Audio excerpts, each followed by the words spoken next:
ધોરાજીમાં ડુંગળી નિકાસ પ્રતિબંધને લઈ ખેડૂતોમાં આક્રોશ જોવા મળ્યો છે। ખેડૂતોએ પોતાના ખેતરમાં ડુંગળીની સમાધિ બનાવી પ્રતિબંધ હટાવી લેવા સમાધિ બનાવી હતી। નવતર પ્રયોગ કરી અને વિરોધ પ્રદર્શન કર્યો હતો। તો સરકાર સમક્ષ જે છે આક્રોશ વ્યક્ત કર્યો છે અને નિકાસ પ્રતિબંધ છે એ હટાવવાની માંગ કરી છે। ધોરાજી જે છે આ ડુંગળીનો પ્રતિબંધ છે ત્યાં ખેડૂતોએ સમાધિ અવસ્થા બનાવી અને વિરોધ કર્યો છે।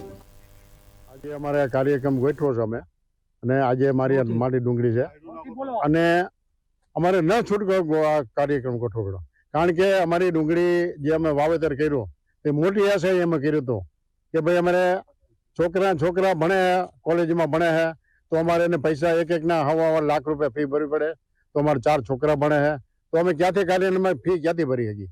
તો આ ડુંગળીમાં અમે પૈડામાંથી પાટું છે અત્યારે ડુંગળીનો કોઈ ધણી નથી। ડુંગળી અમે વાવી ત્યારે અમને ખર્ચો બહુ મોટો લાગી ગયો। માથે 2-3 માવઠા પડ્યા છે, વરસાદ પડ્યો છે, કમોસમી બધોય અને અત્યારે અમારે એની આવક કાંઈ વેપારીને કહી તો કોઈ વેપારી જોવા આવતો નથી બરાબર। અને જલ્દી અમારે નિકાસ બંધી હટાવી લ્યો અને એક્સપોર્ટ બંધી ઉઠાવી લ્યો અને નિકાસ બંધી છૂટ આપી દો।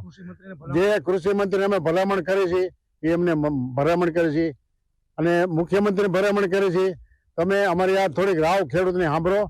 ખેડૂત જગતનો તાજ છે, ખેડૂતથી મોટું કોઈ નથી। ભલે ખેડૂતને તમે નાનો ગણો, પબ્લિક નાનું ગણે, પણ ખેડૂતથી મોટું અત્યારે કોઈ નથી। જગતનો તાજ છે, જે પાલન પોષણ કરે બધા નાના મોટા બધા દરેકનું એ ખેડૂત જ પૂરું પાડે, બાકી કોઈની તાકાત નથી। અને જો આ તમારે બધાને ખેડૂતને પેટે જલમ લેવો પડે, તમારે બધાને સસ્તું ખાવું હોય તો આ બધી સરકારને થોડીક અમે અવાજ કરી છે કે ભાઈ ખેડૂતને થોડોક ભાવ તો મળવો જ જોઈએ।